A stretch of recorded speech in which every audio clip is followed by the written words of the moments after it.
امین شہیدی صاحب یہ سوال ایسے ہی ذہن میں آتا ہے کہ یہ اس طرح سے 3 اشروں میں ڈیوائیڈ کیوں گیا رمضان کو؟ بسم اللہ الرحمن الرحیم وبہ نستعین واللہ خیر ناصر و معین۔ دیکھیے یہ سمجھانے کے لیے تو ہے ڈیوائیڈ، لیکن کیا اس کا مطلب یہ ہے کہ پہلے عشرے میں اگر برکت ہے تو مغفرت نہیں ہے، مغفرت ہے تو رحمت نہیں ہے؟ نہیں، ایسا نہیں ہے۔ یہ جو مہینہ ہے اس کا ہر پل اپنے اندر ایک خزانہ لیے ہوئے ہے۔ واہ واہ۔ اس خزانے میں ہر طرح کی موتیاں ہیں۔ اللہ کی طرف سے نظر عطا بھی ہے، رحمت بھی ہے، مغفرت بھی ہے، برکت بھی ہے، اور اللہ کی طرف سے محبت اور التفات بھی ہے، سبحان اللہ۔ اور قبولیت کے دروازے بھی کھلے ہوئے ہیں۔ یہ ہمیں سمجھانے کے لیے، چونکہ ہوتا یہ ہے کہ پہلے عشرے میں انسان خوب محنت کرتا ہے، روزہ رکھتا ہے، اپنے آپ کو بہت ساری حرام چیزوں سے بچاتا ہے۔ بالکل۔ اب جب بہت ساری حرام چیزوں سے بچتا ہے اور ہر روز اپنی نگاہوں کو، اپنے کانوں کو، اپنی زبان کو روکتا ہے حرام سے، تو اس کے اندر ایک تطہیر کا عمل شروع ہو جاتا ہے۔ آپ پائپ ہاتھ میں لیں، کسی گندی میز پر وہ پائپ کا پانی جو ہے وہ کرتے رہیں، برساتے رہیں پانی اس کی صورت میں، شاور کی صورت میں، آپ کچھ اور نہ کریں، 10 دن میں آپ دیکھیں گے وہ سارا صاف ہو گیا۔ بالکل۔ یہ جو روزہ ہے، یہ جو آنکھوں کے گناہوں سے اجتناب ہے، زبان کے گناہوں سے اجتناب ہے، 10 دن جب مسلسل آدمی کرتا ہے تو اپنے اندر نور محسوس کرتا ہے۔ سبحان اللہ۔ اس نور کو جب محسوس کرتا ہے تو پھر اس کو یہ بھی محسوس ہوتا ہے کہ اب جب میں نے اپنے آپ کو پاک کیا ہے تو رحمت اور برکت کے دروازے کھل رہے ہیں، مغفرت کے دروازے کھل رہے ہیں۔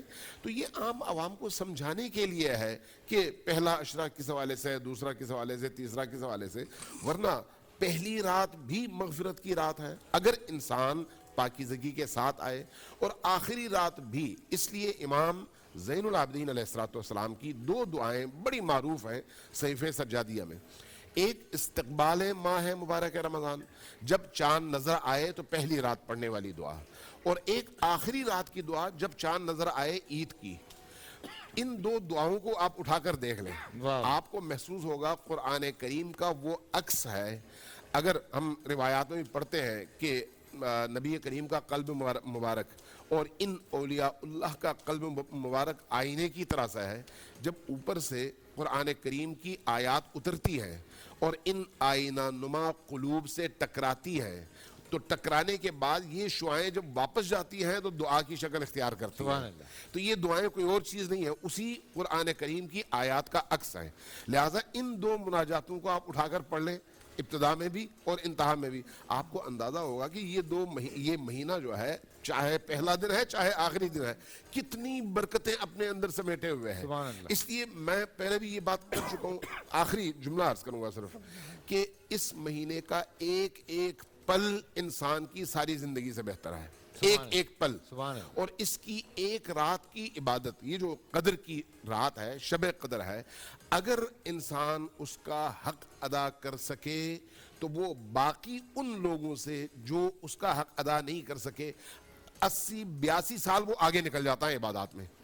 سبحان اللہ۔ یعنی ایسا ہے کہ 10 بندے کھڑے ہوں، جی جی، ایک نے اپنی عمر کے 60 سال اللہ کی بارگاہ میں عبادت کی ہو، اور ایک نے اسی ایک رات میں ان 82 سالوں کا اس میں اضافہ کر دیا ہو۔ اب جتنے بھی رمضان المبارک کے مہینے وہ اس طرح سے عبادت کے ساتھ گزارے اور اس عبادت کی اس کے روح پر اثرات ہوں، تو اس کو آپ ملٹیپلائی کرتے چلے جائیں۔ نتیجتاً یہ مہینہ، اس کا ہر دن اور ہر رات رحمتوں کا، برکتوں کا، مغفرتوں کا ہے، ان سے خالی کوئی ایک لمحہ بھی نہیں ہے۔ اس لیے آپ کا یہ جو سانس لینا ہے، اس کو کہا گیا یہ تسبیح ہے۔ اس لیے یہ جو آپ کا سونا ہے، سونے میں انسان کوئی عبادت تو نہیں کر رہا ہوتا جی، انسان قیمت کا احساس ہونا چاہیے۔ سبحان اللہ۔ پورا سال انتظار تھا مجھے اس رمضان میں، 30 دن 6 ٹیمز، 12 کنٹیسٹنٹس اور کیش کا پاؤں۔ اب گیم وہ ہوگا جسے آپ کا نہیں ہوگا، جس نے جو کرنا تھا کر لیا۔ لاکھوں عوام کو دینے کا ذمہ ہم نے حصہ، شور گونجے گا ہر گلی نکڑ اور دکان، رمضان لیگ بنے گی آپ کی پہچان، نعرہ لگے گا